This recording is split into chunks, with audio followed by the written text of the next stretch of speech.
Hi everyone, the Irish presidential, inverted commas, election race has been a farce from start to finish.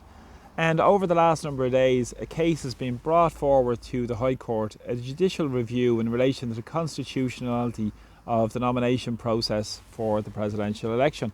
This case is brought forward by Dr. Cora Stack and a number of other people who sought to be on the ballot paper in the upcoming presidential election in Ireland on October the 24th.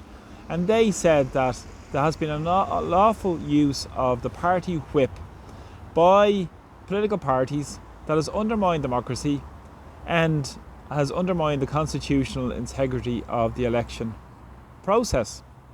Now, yesterday, Wednesday, October the 15th, Judge Mark Heslin declared that the party whip system can be used, but it cannot be used in a presidential election selection process.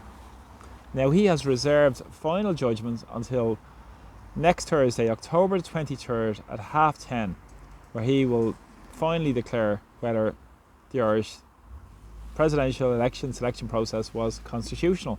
Of course, Article 12.1 states that the election of the Irish president should be by direct vote of the people. And of course, if you look at the Constitution, there was no reference to political parties either. And what's very important with this is we've seen the use of the party whip system, for instance, with Fine Gael, with Simon Harris issuing his diktat back in early September to state to his councillors of his party, over 260 to 70 I think across Ireland, that they would not support any other candidate except their party's candidate, Heather Humphreys.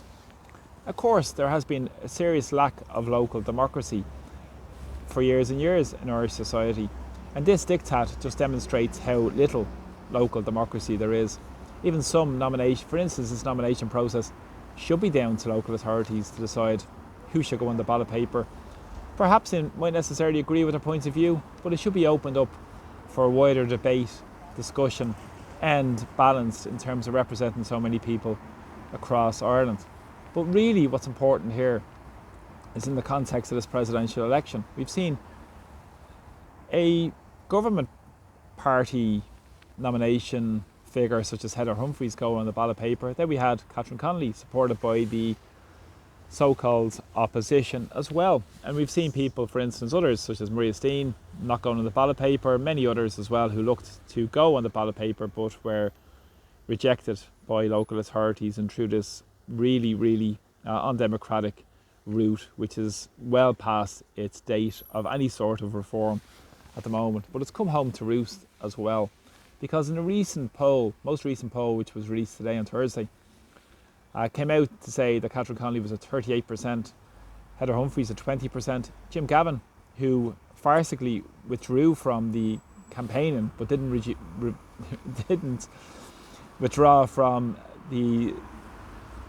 election, he's still on the ballot paper, came in at 5% in this poll. And at the same time, nearly 40% of people won't vote, are going to spoil their vote, or are undecided.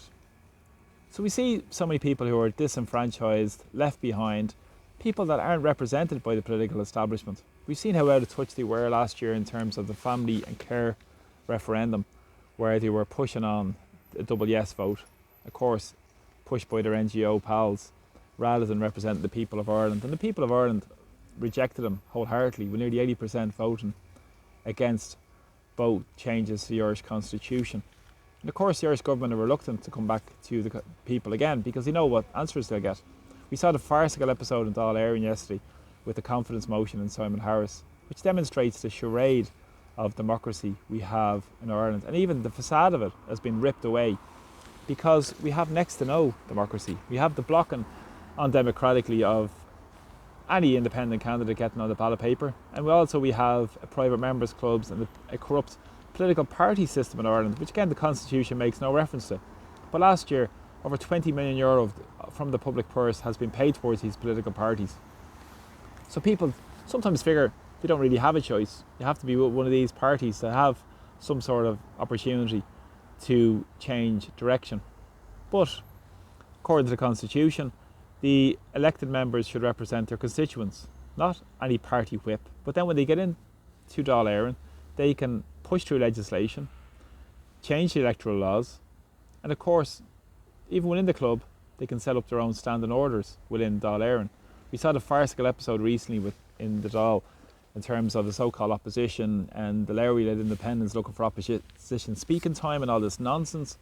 But this is all completely fabricated to keep the status quo intact and to keep people really lost and apathetic and thinking things can't change in Ireland.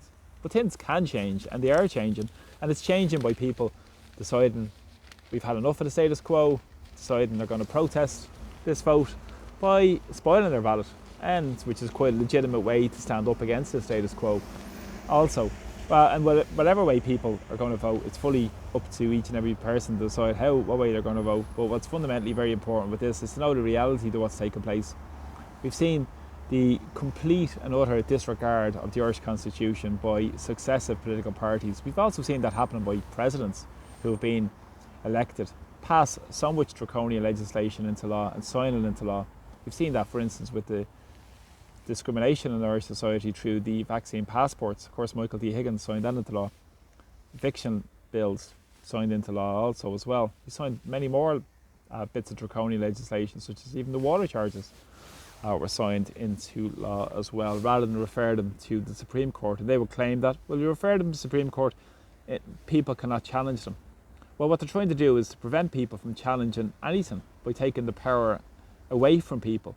And power needs to be brought back and taken back to communities up and down the country where people have a proper say. And that is by having representatives that listen to the people and represent their constituents and work together to make society a place that we can all live in, enjoy with dignity.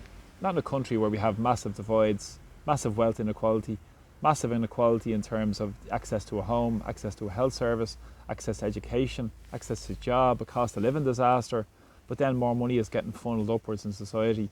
And it's all being pushed through by this political system that works for the billionaires and the corporations and have no interest in sovereignty.